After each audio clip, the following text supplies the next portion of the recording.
আমাদের আইনমন্ত্রী মহোদয়, আমাদের শিক্ষামন্ত্রী, আমাদের তথ্য হিসাব প্রতিমন্ত্রী, আমাদের শিল্পমন্ত্রী এবং আমাদের শ্রম বিষয়ক মন্ত্রণালয়ের মাননীয় মন্ত্রী এবং আমাদের সচিব, সিনিয়র সচিব বৃন্দ, আইসিটি মন্ত্রী, আইসিটি প্রতিমন্ত্রী এবং আমাদের সচিব, সিনিয়র সচিব এখানে উপস্থিত ছিলেন। আমাদের শান্তি শৃঙ্খলা বাহিনীর, আমাদের পুলিশের আইজিপি এবং এই সব বাহিনী প্রধান, গোয়েন্দা সংস্থার প্রধানরা এখানে উপস্থিত ছিলেন। আমরা সারা বাংলাদেশের শান্তি শৃঙ্খলা নিয়ে দীর্ঘ আলোচনা করি। আমরা আলোচনার মাধ্যমে যেটা আমাদের কাছে ভেসে আসছে, উঠে আসছে, আমাদের সব সারা বাংলাদেশেই পরিস্থিতি ধীরে ধীরে স্বাভাবিক হয়ে আসছে এবং স্বাভাবিক হয়ে যাওয়ার কারণেই আমরা আমাদের যে সন্দেহ আইন যেটা আমাদের ছিল সেইটাও আমরা আরো কিছু পরিবর্তন করার আমরা সিদ্ধান্ত নিয়েছি। আমরা আগামী বুধবার হতে শনিবার পর্যন্ত সকাল 7টা হতে রাত 8টা পর্যন্ত সন্ধ্যা আইন কিংবা কারফিউ শিথিল থাকবে। আমি আপনাদের মাধ্যমে সবাইকে অনুরোধ করব, সবাই যেন এই সন্ধ্যা আইনটি মেনে চলে। তাদের নিজেদেরই স্বার্থে আমরা আমাদের নিরাপত্তা বাহিনী যত তাড়াতাড়ি স্বাভাবিক অবস্থা ডিক্লেয়ার করতে পারবে, তাদের সাজেশন দিবে, ততই আমরা মনে হয় আমাদের দেশ স্বাভাবিক অবস্থায় আমরা ফিরিয়ে নিয়ে আসতে পারবো। সকাল 7টা হতে রাত 8টা পর্যন্ত এইটুক শিথিল থাকবে, আর বাকি সময় সন্ধ্যা আইন জারি থাকবে। আমাদের সময় সবাই আলোচনার প্রেক্ষিতে আমরা আরো কিছু সিদ্ধান্ত আমরা আলোচনা হয়েছে। যেমন শিক্ষা ক্ষেত্রে শিক্ষামন্ত্রী মহোদয় এখানে আছেন, তিনি এখন সিদ্ধান্ত নেবেন কবে থেকে প্রাইমারি স্কুল খুলবেন, কবে থেকে মাধ্যমিক স্কুলগুলি খুলবেন, কবে কলেজ এবং ইউনিভার্সিটি পর্যায়ক্রমে তিনি খুলবেন, সেটার সিদ্ধান্ত উনি নেবেন। আমাদের আইসিটি প্রতিমন্ত্রী কবে থেকে ইন্টারনেট চালু করবেন, সেটার সিদ্ধান্ত তিনি তার টেকনিক্যাল অবস্থা অবজার্ভ করে এবং তার যে যে অসুবিধাগুলি আছে সেগুলি শেষ করে কিংবা কবে থেকে দিতে পারবেন সেগুলো তিনি সঠিক সিদ্ধান্ত তিনি দিবেন।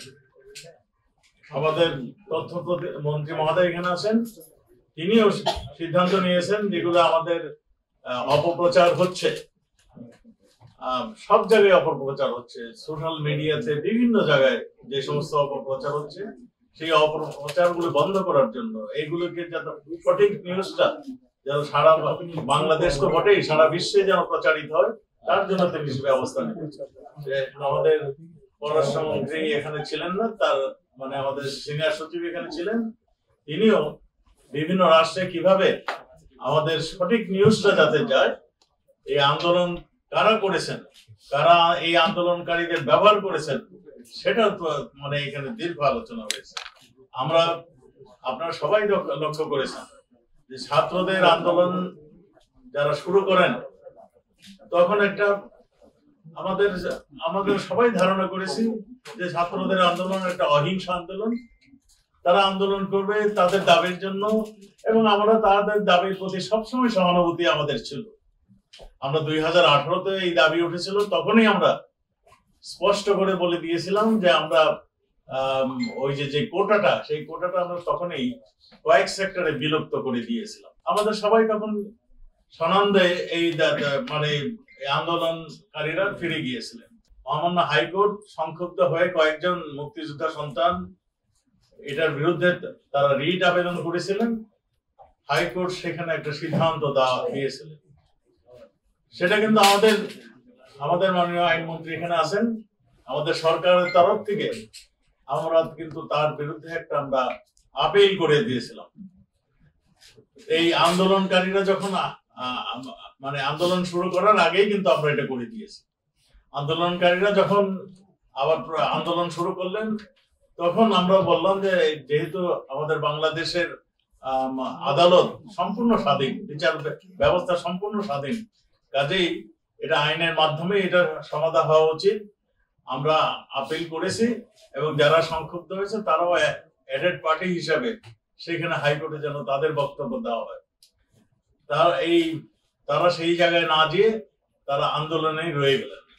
আমরা আমাদের মহামান্য বিচারপতি এই রায়টাকে মানে একটা সুন্দর রায়, তার ফুল বেঞ্চে আলোচনার মাধ্যমে একটা সুন্দর একটা রায় দিয়েছেন এবং কোটা যারা চেয়েছিলেন মানে কোটা আন্দোলন করে তার চেয়ে বেশি তাদেরকে দিয়ে দিয়েছেন।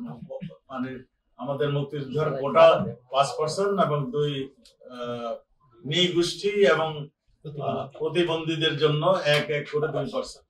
একটা সুন্দর সাজেশন সবাই মেনে নিয়েছে, সবাই এদেশের মানুষ সবাই বলেছে একটা সুন্দর সাজেশন আসছে, সুন্দর একটা আসছে।